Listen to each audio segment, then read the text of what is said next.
বিসমিল্লাহির রহমানির রহিম। বাংলাদেশের রাজনীতি এখন খুব উত্তাল, আর সেই উত্তালটা একমাত্র একটা রাজনৈতিক দলের কারণেই, সেটা হচ্ছে জাতীয় পার্টি।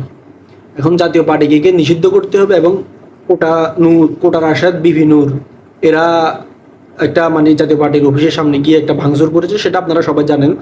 সেটার উদ্দেশ্য কি এবং সেটার গন্তব্য কি, সেটা কিন্তু আস্তে আস্তে সামনে চলে আসতেছে। এখন জাতীয় পার্টি তো গুরুত্বপূর্ণ দল না তাদের বাসায় আর কি।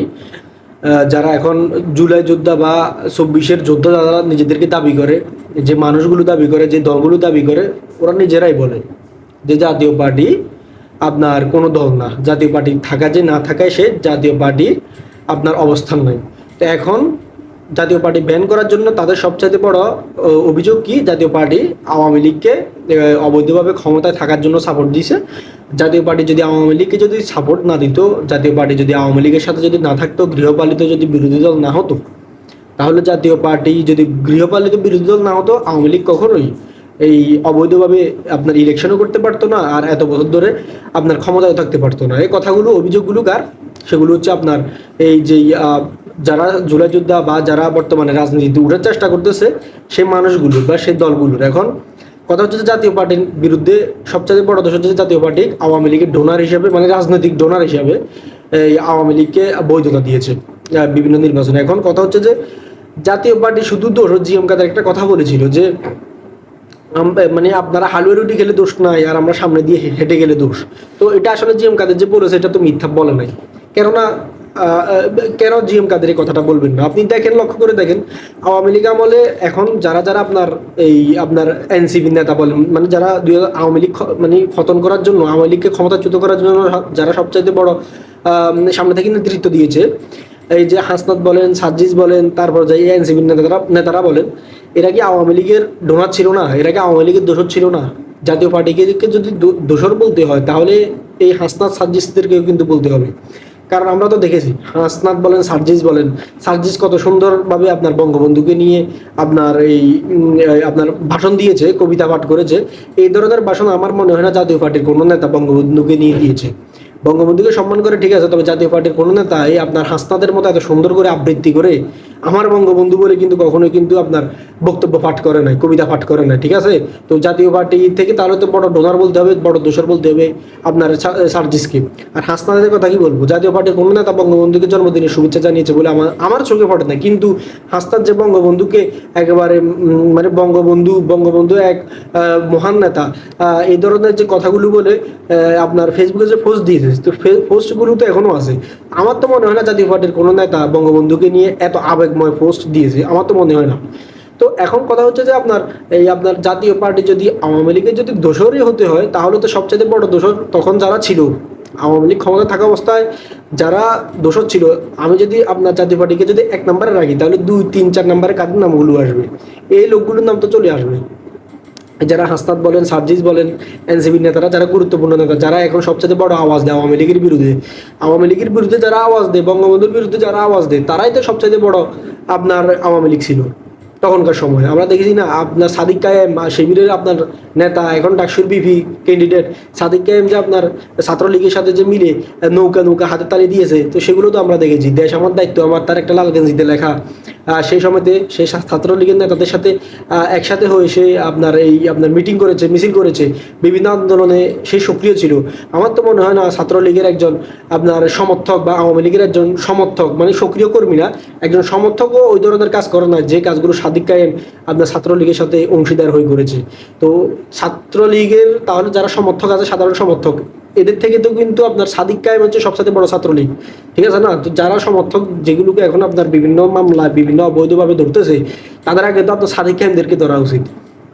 হাসনাত, সার্জিস বলেন, এনসিপি নেতা বলেন, তারা যে বলতেছে জাতীয় পার্টিকে দোষর হিসেবে যে একখাই করতেছে, সেই হিসাব, সে অঙ্গ যদি ক্যালকুলেশন করা যায়, তাহলে কিন্তু সবাই কিন্তু একই দোষে কিন্তু দুষ্ট হয়ে যাবে, ঠিক আছে? তো সে বিষয়গুলো আসলে আমাদেরকে কিন্তু লক্ষ্য রাখতে হবে। কারণ আওয়ামী লীগের শাসনামলে শুধু আপনার জাতীয় পার্টি শুধু আওয়ামী লীগের চাটাচাটি করে নাই। জাতীয় পার্টি একটা রাজনৈতিক দল হিসেবে বিরোধী দলে আপনার যাওয়ার সুযোগটা পেয়েছে, তারা গিয়েছে। ঠিক আছে, মানে যে যার অবস্থান থেকে যতটুকু নেওয়ার সম্ভব হয়েছে আওয়ামী লীগ থেকে সে ততটুকু নিয়েছে। এখন সাদিক কায়েম তো আর বিরোধী দলে যেতে পারবে না। সাদিক কায়েম সে যে একজন ছাত্র, সে তার জায়গা থেকে যতটুকু আওয়ামী লীগের আপনার গোলামি করার দরকার, আওয়ামী লীগের ফাঁস আটার দরকার, আওয়ামী লীগের লুঙ্গির তলে থাকার দরকার, যতটুকু সম্ভব হয়েছে সে ততটুকুতে কিন্তু আওয়ামী লীগকে আপনার সার্ভ করেছে। ঠিক আছে, হাসনাত সাজ্জিদের ক্ষেত্রেও কিন্তু একই অবস্থা। তারাও কিন্তু নিজের অবস্থান থেকে যতটুকু তাদের লিমিটেশন ছিল ততটুকুর মধ্যে কিন্তু তারা সর্বোচ্চটা আওয়ামী লীগের জন্য করেছে। এখন যে আওয়ামী লীগের যে দোষর বলতেছে সবাই রে, আসলে নিজেদের এইসব বিষয়গুলো কিন্তু ভাবা উচিত। বড় কথা যেটা সেটা হচ্ছে যে আওয়ামী লীগকে তো ব্যান করে দিয়েছে। এখন জাতীয় পার্টিকে ব্যান করতেছে কারা? আপনার একমাত্র বিএনপি ছাড়া যে দলগুলো আছে, জামাত থেকে শুরু করে এনসিপি বলেন, জামাত বলেন, হেফাজত ইসলাম বলেন, যত দল আছে, ঠিক আছে, একমাত্র বিএনপি ছাড়া যত দল আছে সবাই কিন্তু জাতীয় পার্টিকে আপনার ব্যানে রাখতে চায়। কারণ কি, জাতীয় পার্টি যদি রাজনীতিতে আসে, জাতীয় পার্টি যদি ইলেকশন যদি করে, বা জাতীয় পার্টিকে যদি সক্রিয় যদি অংশগ্রহণ করার যদি সুযোগ দেয় নির্বাচনে, তাহলে কিন্তু ভোটের মারফেসে কিন্তু অনেক ছোট ছোট দল কিন্তু আটকে যাবে। যারা আজকে বড় বড় স্বপ্ন দেখতেছে বিরোধী দলে যাওয়ার জন্য, তারাও কিন্তু আটকে যাবে। আর এর সবচাইতে বড় আপনার এই বিরোধী দলে যাওয়ার যে সবচাইতে বড় যে সম্ভাবনা, সেটা হচ্ছে জামাত ইসলামী। জামাত ইসলামী কি চাইবে কখনো জাতীয় পার্টি নির্বাচনে অংশগ্রহণ করুক? চাইবে না। ঠিক আছে, কারণ তারা যেভাবে হোক জাতীয় পার্টির আপনার যে নির্বাচনে অংশগ্রহণ সেটা ঠেকিয়ে দিতে চায়। কারণ জাতীয় পার্টির যে নির্দিষ্ট কয়েকটা আসন আছে রংপুরে, কিন্তু ওনাদের মানে ওই দলটার কিরকম জনপ্রিয়তা সেটা আমরা সবাই জানি।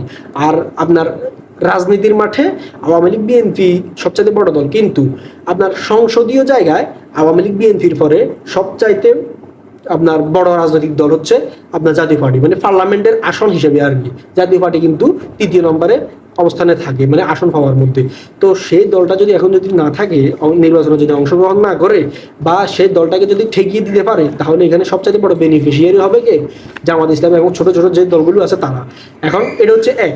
এখন দ্বিতীয় নম্বর পয়েন্ট আছে যে আপনার এখানে আপনার এই যে নির্বাচন নিয়ে যে একটা টালবাহানা, সেই টালবাহানাটা থেকে আপনার এই জাতীয় পার্টিকে যদি ঠেকিয়ে দেওয়া যায়, তাহলে নির্বাচনটা তাদের কিন্তু কুক্ষিগত তারা করতে পারবে।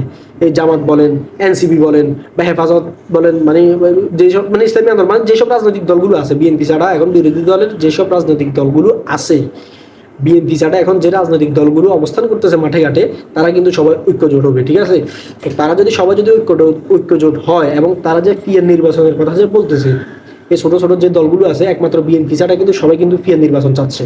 এখন নির্বাচনটা হওয়া নিয়ে কিন্তু সংখ্যা তৈরি হয়েছে। এখন তারা যদি বলে পিআর ছাড়া নির্বাচন আমরা মানি না, নির্বাচন আমরা বয়কট করব, নির্বাচন হবে না, সে সব দলগুলো যদি ঐক্যজোট হয়ে যদি এই কথাটা যদি বলে, তাহলে বিএনপি তখন মারফেসে আটকে যাবে।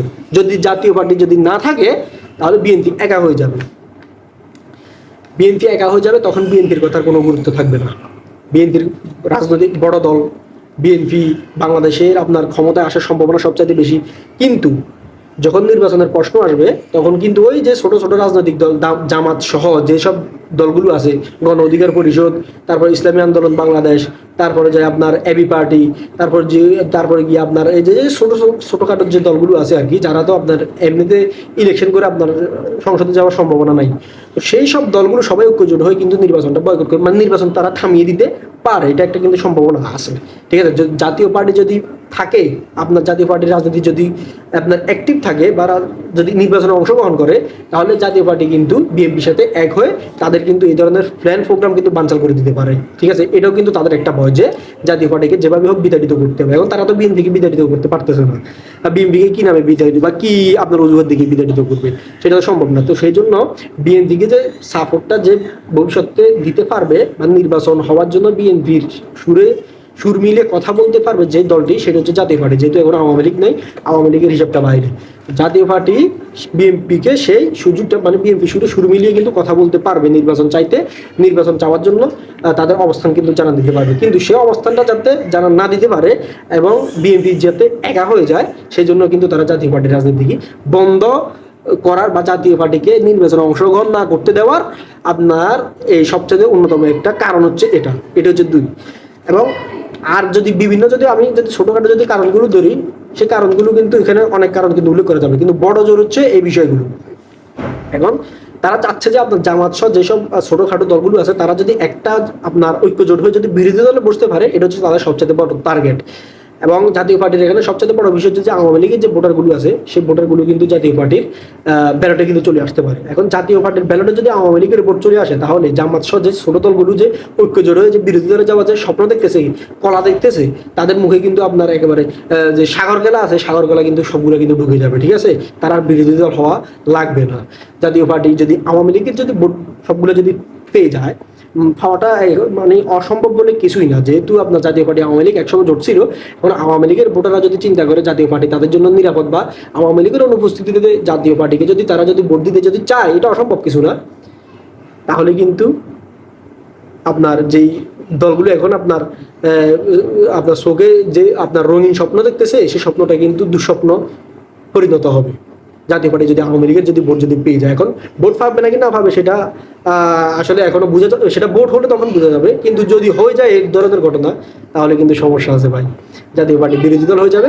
এবং এই জন্য জাতীয় পার্টিকে ঠেকানোর আপনার যেই অন্যতম যে মাধ্যমগুলো, সেটার মধ্যে কিন্তু এটাও কিন্তু একটা। ঠিক আছে, তো আমি আপনাদেরকে বড় বড় মানে বড় কারণগুলো তিনটে আপনাদেরকে আমি শেয়ার করলাম। এই কারণগুলো কিন্তু বাংলাদেশের রাজনীতিতে কিন্তু খুব আপনার যারা এখন আপনার জামাত বিরোধী দল মানে ছোট ছোট রাজনৈতিক দলগুলো আছে, এদের জন্য কিন্তু খুব আপনার মাথা ব্যথার কারণ হয়ে দাঁড়াবে। ঠিক আছে, তো সেই জন্য জাতীয় পার্টিকে এই দলটার আপনার সবাই বলে এই দলটার জনসমর্থন নাই, এই দলটার কোনো ভ্যালু নাই, ভ্যালুলেস, সব আমি মানলাম, আমি মানতে রাজি আছি। কিন্তু আমি যে কারণগুলো বললাম, জাতীয় পার্টি কিন্তু নির্বাচনের রাজনীতিতে, সংসদে মানে জাতীয় নির্বাচনের রাজনীতিতে কিন্তু ভোটের মাধ্যমে কিন্তু অনেক কিছু কিন্তু ওলট পালট করে দিতে পারে।